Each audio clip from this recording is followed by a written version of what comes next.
अस्सलाम वालेकुम व्यूवर्स। मैंने बर्गर बन रेसिपी में आपसे कहा था कि मायोनीज़ कैसे बनाते हैं। मैं उस रेसिपी को आपसे शेयर करूंगी।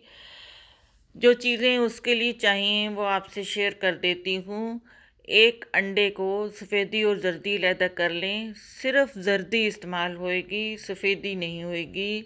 उसमें बाकी 1 टीस्पून चीनी, 1 टीस्पून नमक और half tea spoon black pepper powder डाल दें। हाफ़ टी स्पून राई भी डलती है, लेकिन इस वक्त मेरे पास नहीं है तो मैं राई नहीं डाल रही। लेमन वाटर, नींबू का रस निकाल के उसके 2 टेबलस्पून नींबू के रस के इसमें मिला देने हैं। सिरका भी इस्तेमाल होगा। इसी तरह 2 टेबलस्पून सिरके के भी इसमें शामिल कर दूंगी। सिरका भी शामिल हो गया। 1 कप कुकिंग ऑयल का भर के पास रखना है जब इसको ब्लेंड करना है। अब ब्लेंड करने की बारी आ गई। इसको मैं अभी आपको ब्लेंड करके दिखाती हूँ। ब्लेंडर यूज़ करने लगी हूँ। 2 चम्मच ऑयल डाला और उसको ब्लेंड कर दिया। उसके बाद फिर 2 चम्मच ऑयल डाला और उसको ब्लेंड कर दिया। इसी तरह पूरी प्याली ख़त्म करनी है।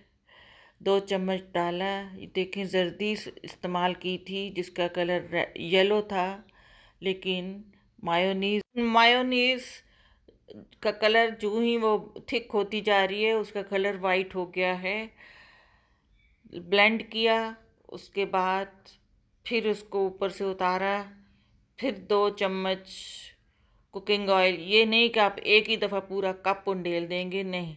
2 चम्मच कुकिंग ऑयल के फिर मिलाएंगे और फिर इसको बंद करके ब्लेंड करेंगे स्टेप वाइज।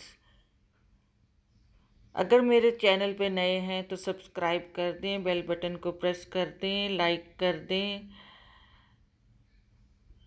मायोनीज़ तकरीबन तैयार हो गई है। ऑयल मैंने ख़त्म कर दिया। 2 चम्मच ऑयल डाल के पूरी प्याली ख़त्म कर दी है। देखें कितनी थिक बनी है।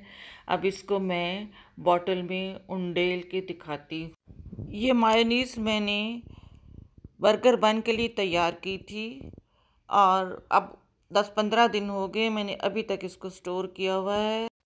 सहरी में नाश्ते के लिए यूज़ भी होती है, लेकिन अभी तक बिल्कुल ठीक है। लेकिन फिर बताती चलूँ कि ऐसा नहीं हो सकता कि आप एक ही दफ़ा पूरा ऑयल कप का डाल दें और उसको ब्लेंड कर लें, तो वो कभी भी नहीं बनेगी। मायोनीज़ प्रॉपर कभी भी नहीं बनेगी।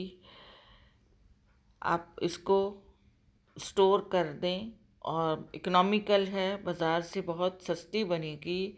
अपना ढेरों ख्याल रखें। अल्लाह हाफिज़।